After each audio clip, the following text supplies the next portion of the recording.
நமசிவாய வாழ்க நாதன் தாழ் வாழ்க இவை பொழுதும் என் நெஞ்சில் நீங்காதான் தாழ் வாழ்க ஆகமமாகி நின்றன்னிப்பான் தாழ் வாழ்க ஏகன் அநேகன் இறைவனடி வாழ்க. என்னப்பா விளக்கம் கேட்டான் சுல்தான் முகமது முஹாத்திப்.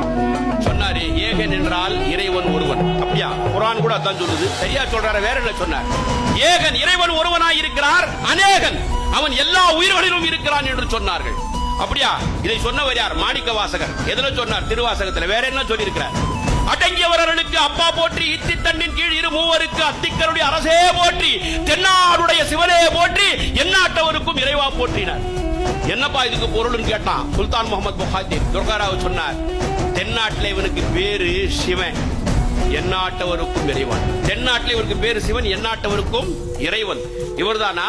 கற்றா கோயில் அபுதாபி மண்ணை கட்டி முடிக்கப்பட்டது. சகோதர சகோதரிகளே,